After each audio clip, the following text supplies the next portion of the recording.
I'm here with my coworker and now good friend, Brent Axe, and we're talking about something that I think the people are really going to love to hear us talk about for an extended period of time, and that is Star Wars. We've brought this up a couple times in conversation with each other publicly, but never really more than a couple minutes at a time. So I'm really happy to talk with you for a long time about Star Wars today, Brent. I have been ready for this my whole life, Emily. We're basically bringing our texts to life here. Emily and I text about Star Wars. Now, if any of our bosses are watching, yes, we text about work too. Okay, but I would say probably about 70% of our texts have something to do with Star Wars. So to take this and put it in an extended forum, I'm excited. And sometimes even when we're texting about work, Star Wars stuff slips in, like as reactions and stuff like that. So, Brent, tell us a little bit about how you got into Star Wars, what your kind of backstory with getting into the fandom is. I don't think I'm any different than any kid of my generation. I grew up in really I was born in 1978. So, Star Wars came out the year before that. And just, I was literally born into it. All the kids in my neighborhood were into it. I was into it as a kid. Honestly, Emily, I think it was the toys, a little kid, and I had all the toys, man. I just remember having the Falcon and just everything you could think of, all those toys, right? Which my mom then later sold at a garage sale, which, probably worth a few bucks that I could have got for it on eBay, but that's a whole different story for a different day. Love you, Ma. So it was just as a kid around other kids playing with the toys. And then when you get older, you start to appreciate the movies a little bit. And I'll tell you what really got me into it was in the early 90s. I think it's right behind me actually here. Yeah, I'll grab it. In the early 1990s. So this book comes out, Heir of the Empire, right? And it just continues the story of Star Wars. And I was just magnified by like, oh my God, somebody took those stories that you loved as a kid and just continued them, right? And we went back to the movies. The movies were always on, right? My buddies and I in high school and college, how about this rip roaring time in college? We would play Star Wars Trivial Pursuit like well into the night, right? Just geeking out on who knew the most trivial things, speaking of which, about Star Wars. So that's where it kind of began. And now we're in this world where we keep getting fed content. And I'm just living the dream, man. I just love the time we're in. You were born a year after the original movie came out. I was born a year after Phantom Menace came out. So that's parallels there. I've talked about how I got into Star Wars on this show before, but for anyone who might be listening for the first time, it was all the prequels for me. I was obsessed with Anakin as a very small child. There are lots of photos of me dressed up in Star Wars gear, dressed up as Anakin. I particularly liked Darth Vader first, and then once I was like old enough to be introduced to Anakin is when I kind of got into him that way. So I have always been a prequels baby. I love that the prequels are getting a renaissance right now, and that Hayden Christensen is finally getting recognized for like the fact that he played Anakin well. It was just, there was bad dialogue and there was bad stuff going on in there. So I just got into it because of that. My dad was a fan. He's a couple years older than you. So he had grown up obviously with the original trilogy and introduced it to us that way. But that's kind of how I got into it.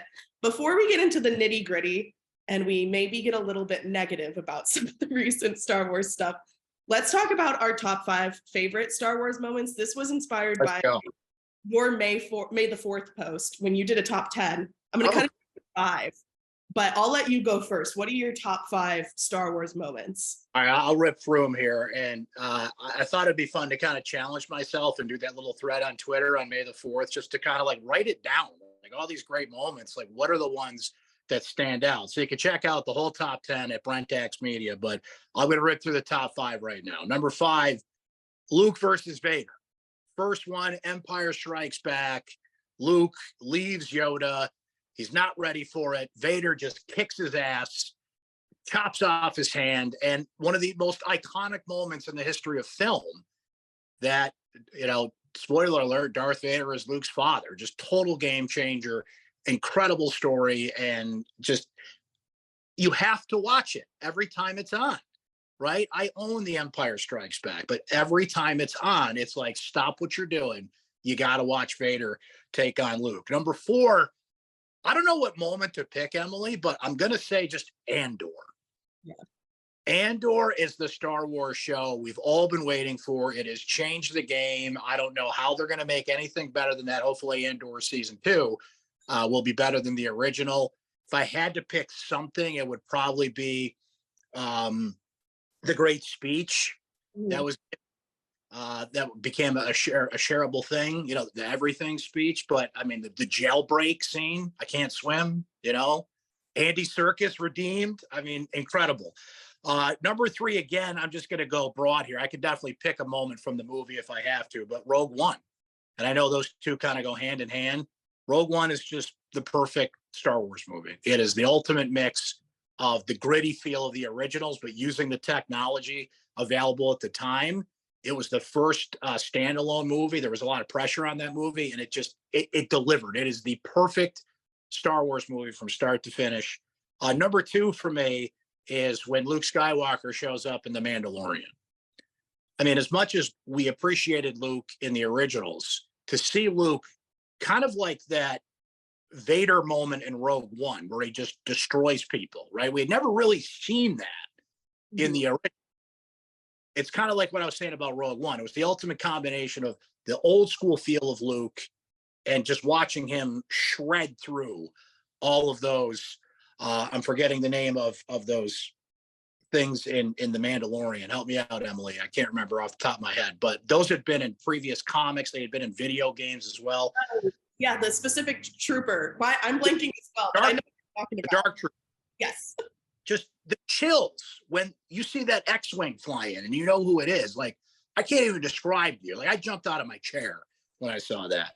And number 1, I'm going to go back to it, Heir of the Empire, right here. I mean, this just the rebirth and the love of Star Wars I got all 3 of them right here. And then this book right here, Dark Force Rising, and then culminating here with The Last Command. By the way, one of the ultimate, just the guts that they had, they gave away the ending on the cover of the book, because that's clone Luke fighting Mara Jade.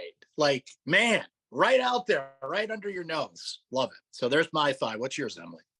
If it wasn't already obvious, we're spoiling everything on this podcast about Star Wars. For some reason, you've made it 20 minutes in. Oh, there's spoilers? Like, we're spoiling everything. My 5 starts with a moment from Empire, like yours does, but it's the Han and Leia argument scene in the tunnel on Hoth near the beginning, when he's like, you could use a good kiss, just because I love Han and Leia's relationship throughout the entire original trilogy. And I think, like, I mean, Empire obviously is like the best Star Wars movie ever, and like you could, like you said, rewatch that over and over again. But I think for me, like the Han and Leia relationship and how it evolves in that movie, like, is what really gets me into Empire. Number 4, I have Anytime Across the Stars plays in Attack of the Clones. I love the Star Wars music. Like, I am obsessed with John Williams scores, and Across the Stars is like my favorite piece he's ever done. So anytime that like pops up in Attack of the Clones or Revenge of the Sith a little bit as well, but it's mostly in that second one, I just chef's kiss moment.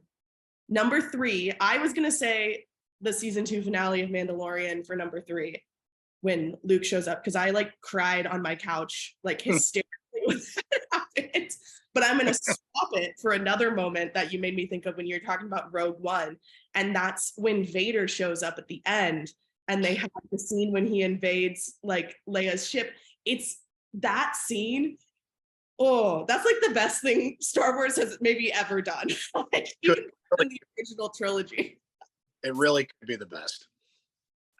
Number 2 for me is the season 5 finale of Clone Wars, which is the Wrong Jedi episode. It's like concludes a 3-episode arc where Ahsoka has been accused of like planting a bomb in the Jedi Temple, and she gets kicked out of the Order. And that's kind of like the impetus for, we'll talk about it later, where we see her now in Ahsoka when we get her, and everything that we've had with her in live action and stuff like that.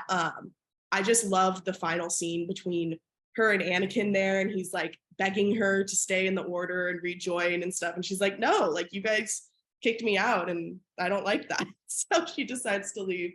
And then number one for me is Revenge of the Sith. I mean, it's my forever favorite Star Wars movie. It's how I got into it, really. Like my first real memory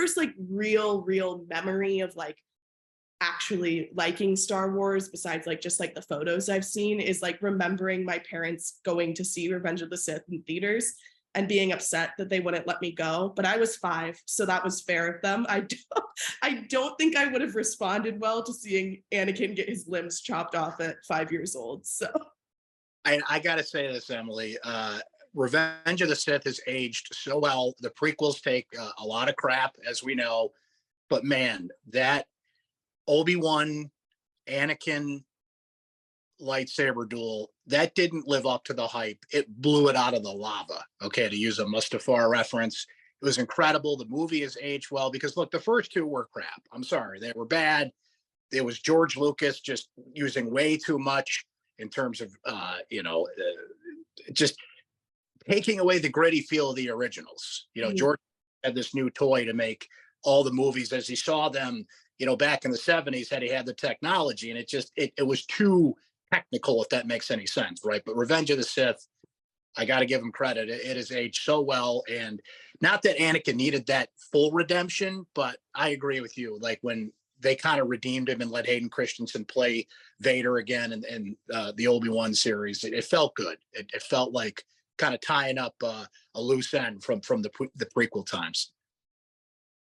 So within the past month, we've had 2 more new installments in the wide Star Wars canon, and that's been Mandalorian season 3 and The Bad Batch season 2. And we've spent a lot of time, like you said, texting about this over the past month. Let's start with Mandalorian and where you kind of fell feelings-wise on what this season did. I think they landed the plane. Okay. Or landed the Star Cruiser, if you will. But here, my worst fears came true on this, Emily, and what they were. And I shared these with you at the beginning, and I tried to be fair. I didn't want to just like be biased going into this, but I don't really give that much of a crap about the Mandalorian storyline. Mm-hmm. And that validated. Like, I'm not invested in it. Like, I loved the idea of Din Djarin being like this Boba Fett type like mercenary, and I think we kind of knew the story was going to evolve once he found Grogu and everything, but I just wasn't that invested in him getting back with his people and redeeming himself and the whole man. I liked the Mandalorian storyline when it was in Rebels and Clone Wars, but not like as the main feature, right? And let's face it, it was going to be so hard to top the end of season 2 with Luke, right? And they put the best stuff from that in the book of Boba Fett, right? Those 2 episodes with Luke should have been the first 2 episodes of this season of The Mandalorian. I don't know why they were in such a damn hurry to close that hole, right? So I think they did bring it all together, but it was okay. Like, I don't think there was any episode this season, and I wonder if you agree, that I was blown away by. And I feel like that's the expectation they've set. And this is my fault, Emily, because I read too many of the nerd sites and you kind of know the behind the scenes stuff that's going on. But I think my view of this series was affected by, you kind of knew there was some stuff going on. Like Pedro Pascal was torn between filming this and The Last of Us, and there was some drama behind the scenes. And it's almost like they were distracted. It's almost like other stuff going on, and like, oh yeah, crap, we got to finish The Mandalorian, right? And I think all that affected it. So I think it did come together. I did like how they destroyed the Darksaber. I thought that, let's be positive here, I thought Katie Sackhoff was incredible as Bo-Katan. She's awesome. And not only is she awesome on that series, she is so cool. Like, if you see interviews with her, she does podcasts, and she's just fun. She's just a fun, relatable person, and she just fully embraces the Star Wars world. So all that being said, I give it like a 7 out of 10. How about you? Yeah, it's interesting. I agree. Like I liked the the Mandalorian of it all a little bit, like him getting back and like trying to see like Bo take over and stuff like that. But the problem for me, I think, with this season is just that it felt like it couldn't pick what it wanted to be. Like, yeah. Because you have that like weird episode where you're like getting a glimpse at the New Republic, which like is fun and like I enjoyed, but like we only got that really once and it just ended up feeling super out of place. So you have like that, which felt like it was mimicking Andor. And then you had like one or two episodes that were kind of the traditional like mission of the week type formula that we'd seen with Mando in the past and had seen with like the Bad Batch, which we'll talk about in a second. And then you also had the majority of the episodes, which were these like overwhelming, like really kind of like political, like trying to figure out how we're gonna reunite all these different factions of Mandalorians. So it was just like week to week, you never knew like what you were going into and like what to expect. Like I could sit down and watch and be like, okay, so are we about to start like an arc about the New Republic? And I'm gonna see like 3 episodes of cloning and stuff like that. And then the next episode, it was like that hadn't even happened. So that was weird to me. I think this season also suffered a little bit from not having like Moff Gideon involved as much because we didn't get him until the last 2 episodes. And so there really wasn't like a villain for most of the season, which like, okay, like there's not like, I guess, a definitive villain in Andor really, like not in a traditional sense. But again, like Mandalorian isn't Andor. And like for 2 seasons, they built Moff Gideon up as this really big, imposing, powerful figure. And then you just go, what, like 6, 8 episodes without him. And then he pops in and they fight. And that's kind of it. And so like, that was weird because I think Moff is a really intriguing character. And I think Giancarlo Esposito does a phenomenal job playing him. So that really sucked to me. Here's my other big beef with this year is they didn't do enough with Grogu, in my opinion. Like Grogu has to grow as a Jedi. He just spent all this time with Luke. Now, of course, the last episode with when he kind of protects Bo and Mando with the fireball, like that was great, you know, and that showed his true Jedi powers. But we didn't see enough of that in this series. I think we need to see him grow as a Jedi. And here, I don't know if look, I'm just going to say it, Emily. Why do they make Grogu? Why? Like, they're literal human baby noises. Why? Why? It annoys the heck out of me that when Grogu talks, it's like a cooing human child. Like, no, that's not. You have all these of what Grogu can sound like, and that's what they do. Like, come on, that was a choice. I'll put it that way. I don't mind the cooing, but I just think they didn't put enough thought into the fact that they have this character who's like vital to the heart and the emotionality of the show, and he can't talk. Yeah. Because it's always like you're never gonna get like real emotional satisfaction, or it's harder to get to when Grogu and Din can't talk to each other. Like, sure, like the moment in Boba Fett where they reunite is like really cute and like that was heartwarming, but like you're never gonna get that type of emotional resonance in a single episode. And it's just like, we don't know if Grogu's ever gonna actually talk in The Mandalorian because he's still a baby and could be for what, another 100 years. Din's gonna be dead by then. Right. Not only that, so it was smart when they added the button, the yes and no button. Yes, yes, yes, with IG-11. Like, that's fun. And by the way, that's going to be like the #1 dad baby costume of 2023, right? Little IG-11, you know, with the baby in the kangaroo pouch, if you will, there. So yeah, and now we got season 4 and we're resetting, and how much of that is going to, as we'll get into, is going to cross over into Ahsoka. And look, I'm glad I had it to watch every week, but they kind of were a victim of their own success in a way. I'll put it to you that way. Yeah. Yeah. I think my final grade, I would probably settle around like a 6.5 or a 7 as well. I mean, I'm like enough of a Star Wars for lifer that I'll sit down and watch every episode of it, even if it sucks. Like I watched all of Boba Fett. I didn't do it happily, but I watched all of it. And I know a lot of people who got like one episode into this season of Mandalorian who usually would be really into it and just, they're like, yeah, did you finish it? And I'm like, well, yeah, of course I finished it. And they're like, oh, I've watched since episode 1. And I'm like, well, I don't blame you. Wow. Not missing much. So Wow. the other show that just finished airing, second season, is The Bad Batch. And I think both of us were a bit higher on this than we were Mandalorian. So what did you think of this season of the animated show? Love The Bad Batch. I loved it because I was kind of skeptical about how far they could stretch it, how far they could take it. I love the concept of it. I love the first season and what they did, but I'm like, man, like how many storylines can you fill in here? And they did it. Now, I'll say this. I feel like, I don't know why they have to have like 13 or 14 episodes of Bad Batch. I feel like you can shave off about 4 or 5. There were a couple like similar to Mandalorian, like Adventure of the Week things that are just like, okay, what was that for? I just feel like, and this is my big problem with Star Wars overall, right? And maybe my expectations are too high, but I feel like you could just go for it in these things. I don't know why we need these filler episodes. Like plot out. I'd rather have 7 or 8 just really good, straight through storyline seasons, as opposed to, 14 episodes and 5 of them are just like, why did I watch that, right?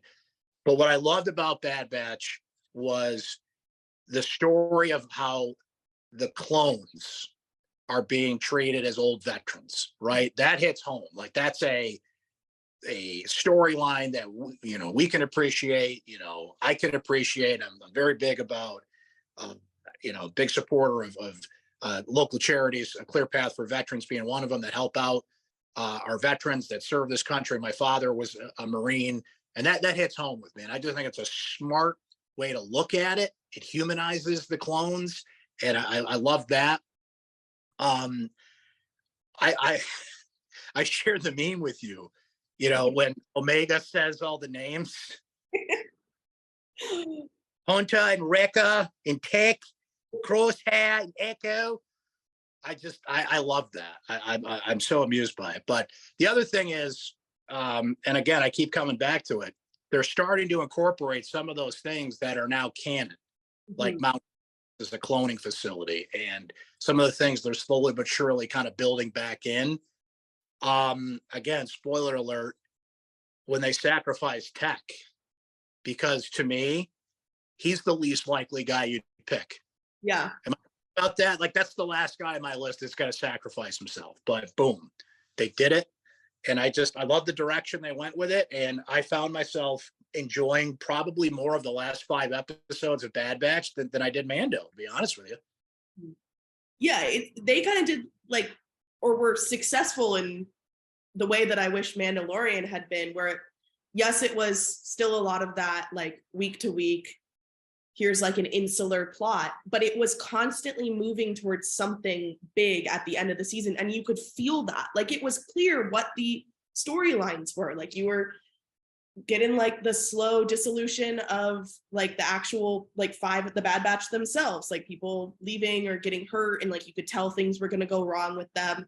You get more of like the cloning plot. You get, like you mentioned, the clone troopers like basically getting put out of service, which I think is like a really valuable storyline that no one had really considered like until it was like put in front of us. But like there's a lot there to think about, from how the Empire went from wanting this uniform army to, by the time you get to A New Hope, they're just kind of taking people off the street.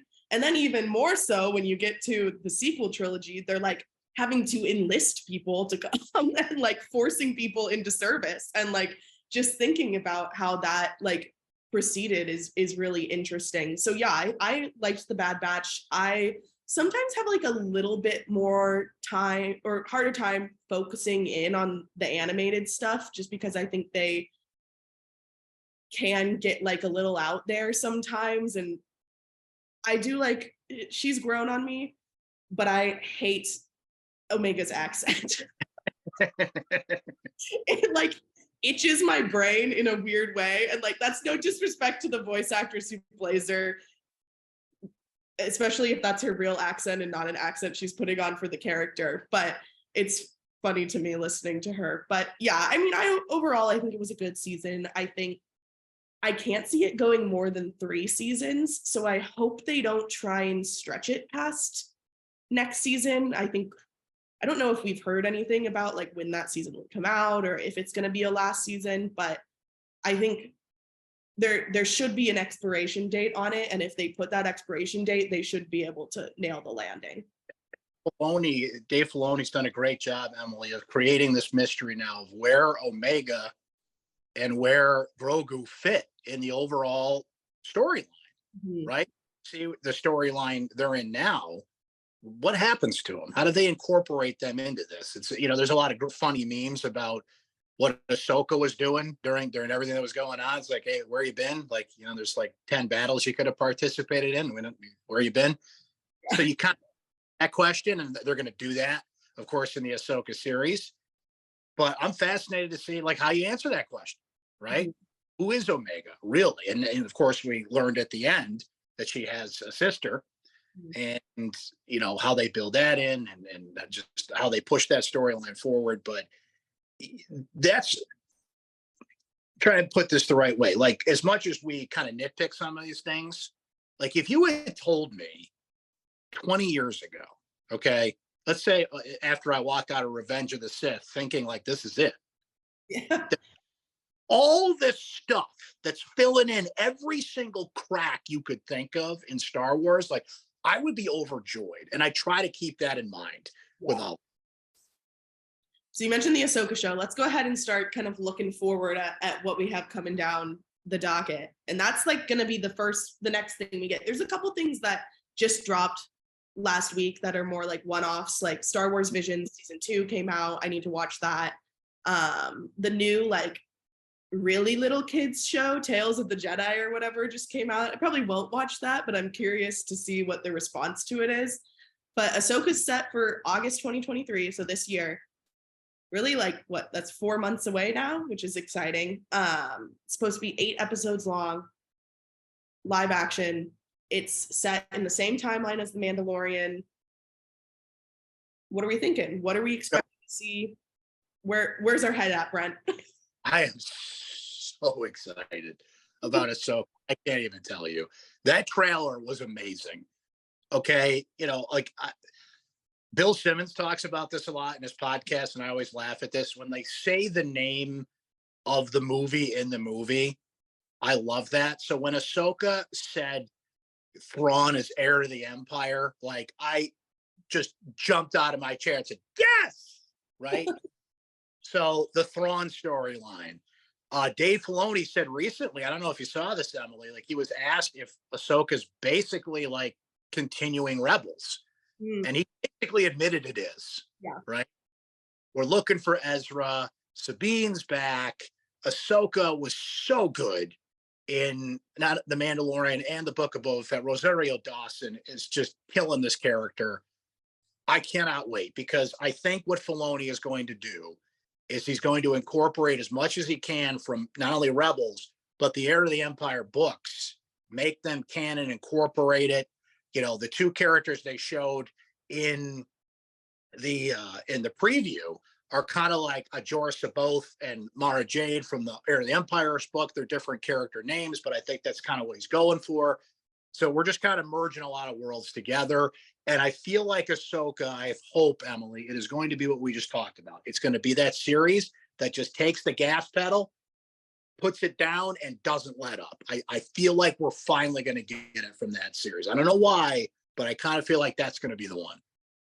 Here's a little bit of a throwback question. What was your first impression? Like, what was your first impression of Ahsoka when she was introduced in Clone Wars as a character? I got to admit, she had to grow on me a little bit. It was weird, and especially like original Clone Wars when she looked different and she was younger, and I was like, man, what are we doing here? But the way they grew that storyline, like you said, she kind of had to go against the Jedi Council and the double lightsaber thing, and just this whole new storyline, whole new character. They absolutely knocked it out of the park there. Yeah, but initially I was kind of like, yeah, I don't know what we're doing here. Yeah, I remember watching the movie that they did before they turned it Clone Wars into the series, and I don't know how old I was. I was probably like 10 or 12. I don't remember when that came out. But yeah, I was like, Anakin doesn't have a Padawan. This girl's so obnoxious. Like, I hate her. And so that like turned me off of anything Clone Wars related for a while. So like I didn't watch it when it was airing originally. I like ended up binging it during the COVID lockdown because they had just re-upped it for season 7 on Disney Plus.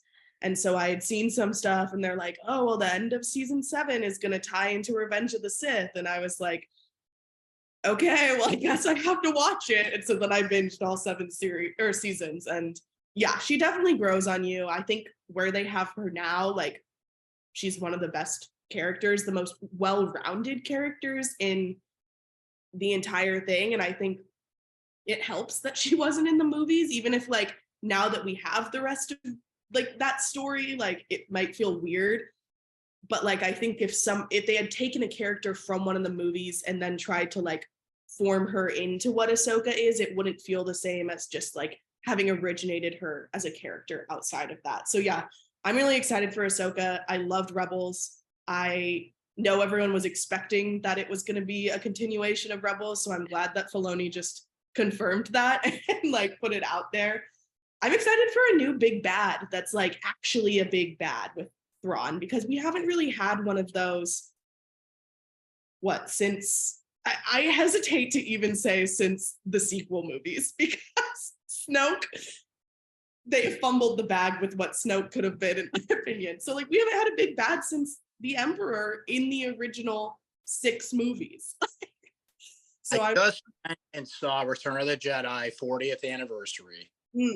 And I a couple of buddies of mine that I have gone to many Star Wars movies with, and we always go. And we talked about that, Emily, like seeing the Emperor back on the big screen again. Like we even talked about that. I'm like, when's the last time it felt like there was a true, to use your term, big bad in Star Wars? The Mandalorian hasn't really had it. Moff Gideon kind of was. Andor, like you said, it's the Empire in general. Need that. I think you need that. I think we're finally, you need, it's like UFC. You need a versus, right? It's Ahsoka versus Thrawn. Like, giddy up, let's freaking go. And Thrawn's like a very psychological villain too. Like a lot of his villainy is like just getting into people's head. And like, I think for me, like that's what was so intriguing about Palpatine as a character, when he's still just Palpatine and not really the Emperor. And like the prequel trilogy is just like seeing the manipulation and the way he just contorts Anakin's brain into eventually becoming Darth Vader. Oh my gosh. That's amazing. Had to grab him. I didn't know if he was in the shot. That's my Palpatine. Here's the thing. I don't collect a lot of stuff. Like 90% of this stuff are gifts from people. Oh, really? Gift from my buddy Paulie here, and I love it. So yeah, like, but it also makes me sad because of the zombie Palpatine we had in Rise of Skywalker, which is like, nope. Whole time, nope. What do we do? Nope. Stop. By the way, how about now King Charles looking exactly like Snoke? That is correct. That'd be that. I was like, oh, so speaking of movies, we do have some new movies coming eventually. We don't really know when. It could be 6 to 10 years from now that these actually come out. But they announced them at Star Wars Celebration, which was last month. I think it was in April. There's 3 new movies. We'll go through them one by one, and then I'm curious to know which one you're most excited for. So the first one that they announced is going to be a Dawn of the Jedi movie. So it's going to take place like 25,000 years before the birth of the Republic, before there's anything going on in that vein. And it's just going to be kind of the mythology of the Jedi. That one's going to be directed by James Mangold, who's directing the upcoming Indiana Jones movie. So what are we most excited to learn about the birth of the Jedi? I think just that, like, what was the birth of the Jedi? How? Where did it come from? Who was the first Jedi that realized, like, ooh, look, I can move stuff if I wave my hand? Like, what's the Star Wars universe like? I mean, that's a long time. 25,000 years before, what is it? This before the Battle of Yavin. I mean, and Mangle is a great pick. Mhm. Great pick. I think that Indiana Jones movie is going to kick ass too. We can talk about that in another podcast. But so there's that. There's the Dave Filoni movie that's going to essentially put a bow on the Mandalorian era, right? And then there's the new Ray movie. Yeah. What is that? 5 years after Rise of Skywalker? 15. Oh, 15. 15. Okay. So the thing is there, Emily, 2 out of 3 of those, and maybe a little bit of the Filoni, are Jedi. And I guess Jedi is like obviously central to the core of Star Wars. But what I kind of liked about Mando and Andor is we don't rely so much on Jedi, but maybe Disney disagrees and they're like, no, we need Jedi because Jedi is what this thing is. So, but it was smart to go that far back. And now, if you look at it from a content standpoint, look at all that timeline we got to fill in. Yeah. 25,000 years. Let's go. Yeah. I think I'm most, for that movie, like I'm most curious about like, just like more about the midichlorians, because I feel like the midichlorians are like something that people are always like, where did these come from? Like, why did they do this? Like, this wasn't my experience because like the prequels were like my introduction into Star Wars. But from what I've heard, like from people your age or like people that grew up with the original, is that when Qui-Gon like drops midichlorians out of nowhere in Phantom Menace, people were like really confused about what was happening. So like, I don't know if you could speak to that or like why that is or like what you've thought of it. But I think I'm curious to see how in depth they go with that in like an attempt to rectify the fact that they just kind of introduced that concept out of nowhere. They can do that in the movie, what they tried to do in the prequels. You know, I thought there was potential there, but it did fall short. It was clunky. It was different, and it was a concept they kind of got away from, right? Like Qui-Gon brings it up and then like you never heard about it again as we went down the road here. So, you know, that was clunky, and you know, there's a lot of funky things about Phantom Menace. Like there's like the little communication device that Qui-Gon has, they made it out of a Gillette razor. You know, like I don't know if you've ever seen that little tidbit of trivia. So it's a lot of little things about the prequels that are so clunky that makes me think of that. But so if I had to rank them, okay, I'm going to go 1, the Filoni movie that wraps up this Mandalorian universe, 2, the Dawn of the Jedi, and 3, the 15 years after Rise of Skywalker, which I think they have a lot of mistakes they can learn from there. And here's the thing: I think Rey's a great character. I don't think the flaw in the sequel trilogy was Rey. I think it was just a lot of other things that we could do a whole podcast on. But I am excited to kind of see that story continue and how they find new Jedi, how they train new Jedi, and essentially she gets to do what we kind of got teased with in Book of Boba Fett, with Luke's Jedi Academy, and maybe we needed to see more of in the sequel trilogy. You only saw parts of in the sequel trilogy, but now at least we'll get to see that.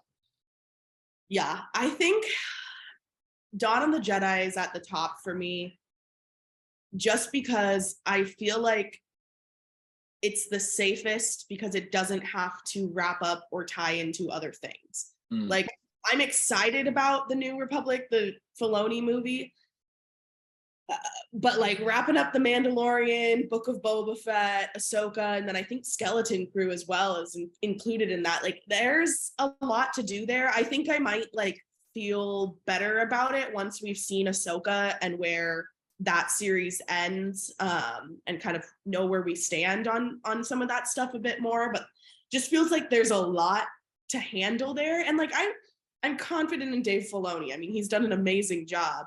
But there's just a lot to handle there. And I think I'm a little worried about it. And same kind of with like building the New Order and Rey and stuff. Like, are they going to try and rectify how bad the sequel movies were? Like, do they need to do that? Or can they just kind of make this its own thing, which like I would prefer, but I don't feel like that's going to be the case. I feel like they're going to try and rectify it. So we'll see. That one's definitely bottom of my list. I think Filoni's movie could move up to number 1 once Ahsoka is over. Couple other shows that are coming out that we'll hit on just really quickly. Skeleton Crew and The Acolyte. I feel like I don't know a ton about what either of those is going to be. Do you have one you're looking forward to more, or are you just kind of like ambivalent on both? I'm looking forward more to The Acolyte because we've heard the least about it, and they're doing a great job hiding what that show is essentially about. Like, I feel like some of these other shows, there's been so many leaks and things that get out, and you know too much when the show starts. I feel like it's kind of appropriate because it's about the dark, mysterious Sith, right? That they're going to keep this behind the curtain as much as they can. Skeleton Crew, I love that Jude Law's in it because he's great. And the way it's being described is kind of like Stranger Things, so it could be different, right? And I like Stranger Things, so I'm intrigued by that. I just feel like here's my fear, that now we're talking about like 1 or 2 shows too many, right? At some point we're going to reach that conclusion. We've kind of like hit the border there. We haven't gone over it. Like maybe there's too much Star Wars content, but I feel like one of those 2 has the potential to be a little too much. And if I had to pick one there, it's probably going to be Skeleton Crew. But like you said, look, Emily, they got us. No matter what, I'm going to watch it. And I'm going to watch every minute of it. But I'm not excited about that. I'm just kind of like, okay, let's see what that is. The Acolyte, I'm intrigued by, because, you know, I think there's a lot of stuff with the Sith that they misfired on, bringing back Palpatine, for example. I feel like I'm one of those people that would love to see them. Look, if you're going to do more content, can we just follow up Solo, please? And bring back Emily Clark, and let's do that. Like, that's the Crimson Dawn and Maul, and that's a great storyline. And bring back Han, and let's keep that going. Like, Solo just got such a bum rap because it came out 6 months after Last Jedi, and kind of, you know, Solo was the last movie that in a better time would have been a series and would have been better received. So I'd almost rather see that than what we're getting. But, you know, like I said, I'll be watching it. It's not like I'm going to protest or anything. That's true. No, I think you have a good point about if Solo had been a series, it would have been received differently. But just like Star Wars and Marvel as well, because they're kind of mirroring each other right now, just weren't there yet. They were still only movies.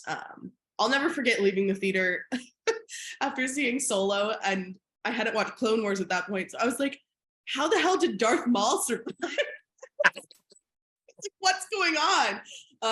And I'm sure there are still lots of people out there who have no clue why that happened, because they only saw Solo and have never gone back and watched the Clone Wars. Speaking of Maul, can I tell you my least favorite rumor I've heard is that they're going to revive Darth Maul for Ahsoka.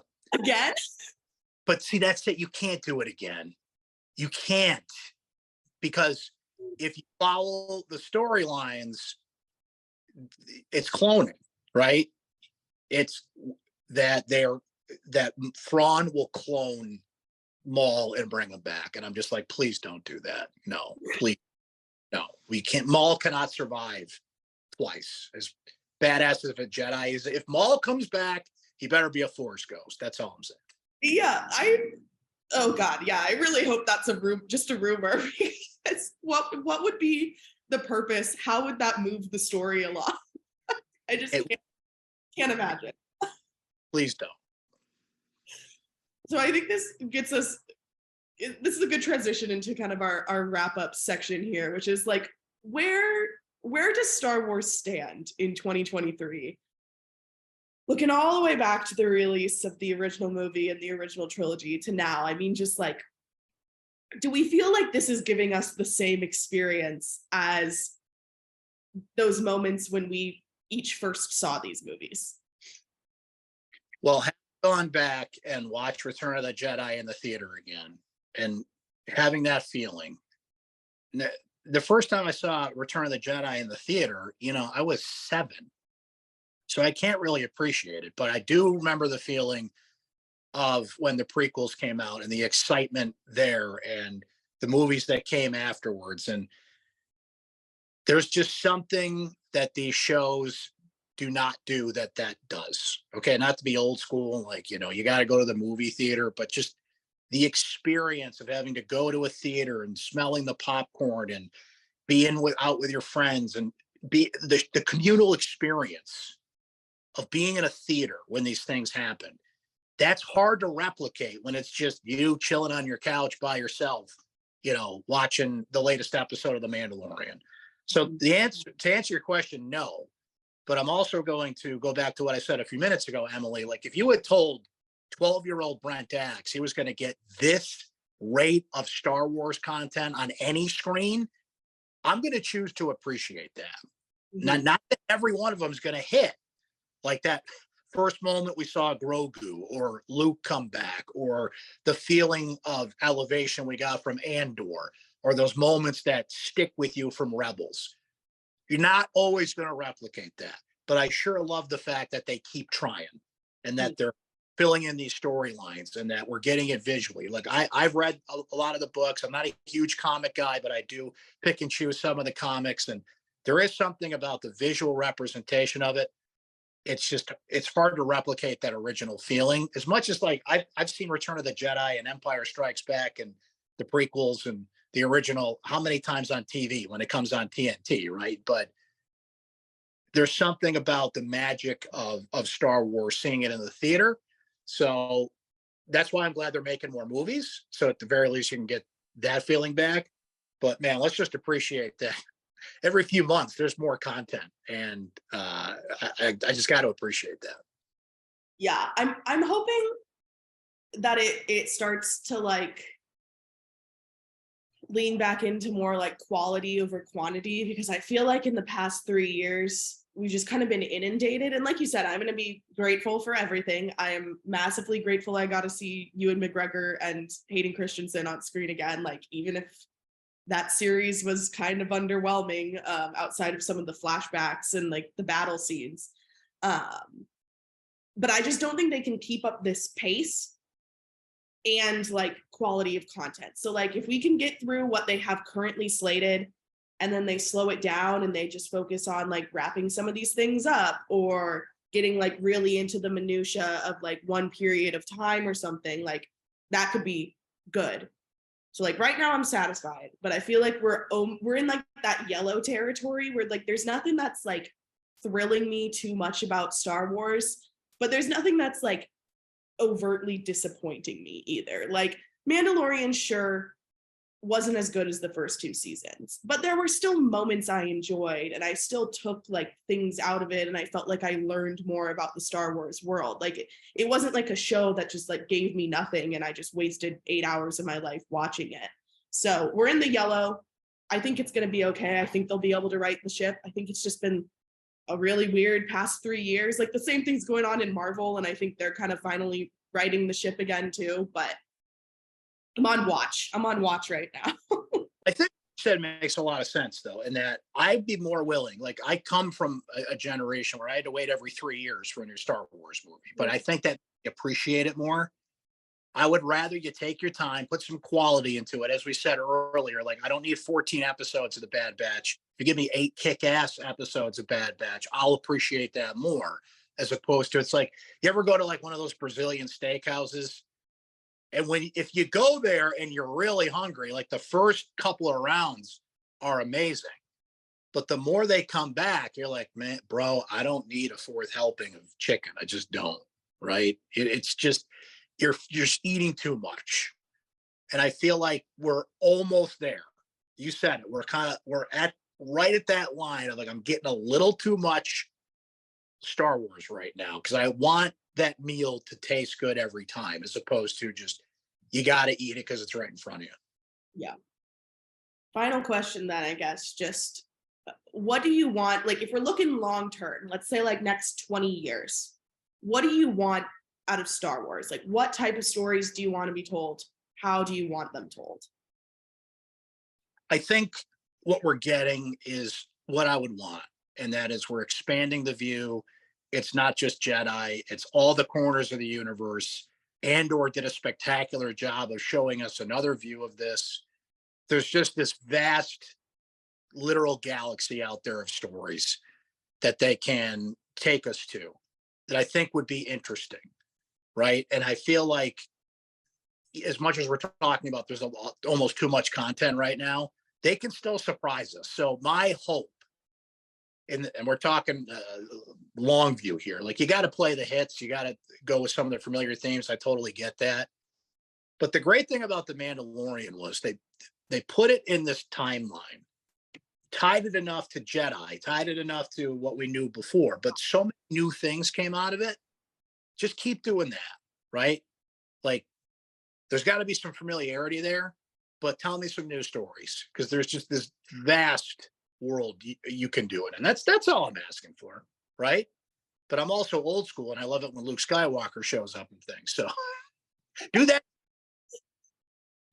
Yeah, I think I agree with that. I think if there's like a specific like kind of genre of like TV shows or movies in the Star Wars world, I'd like to see more of. It's kind of like that Andor political spy type of thriller, because throughout all of this, like prequels all the way through the end of the sequels, like there's a lot of like really nitty gritty, like political, like logistical things that are happening that like we've never really seen a ton of. And like I just think it's so interesting to consider, like, yeah, there are these big battles going on and Vader's like fighting Luke and stuff, like just like stuff like that's happening, but like why is it happening, and like how did we allow Palpatine to get like into the spot he's in when you meet him in Phantom Menace? Like I would love a Palpatine series prequels, like where you find out about how he got interested in the Sith, how that happened. There might be books about that. I don't know. I haven't read them.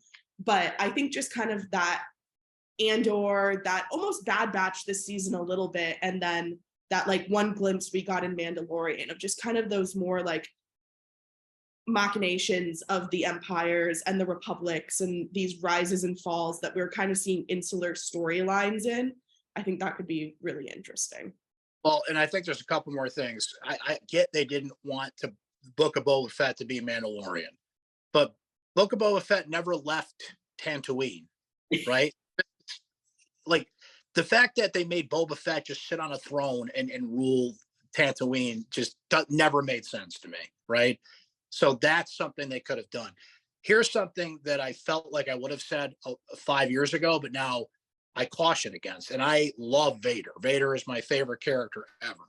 But I think we learned you got to give us Vader it's that quality over quantity thing, right? Why was Vader so great in Rogue One? Because he was only on screen for like 4 minutes, and it was the 4 minutes took your breath away.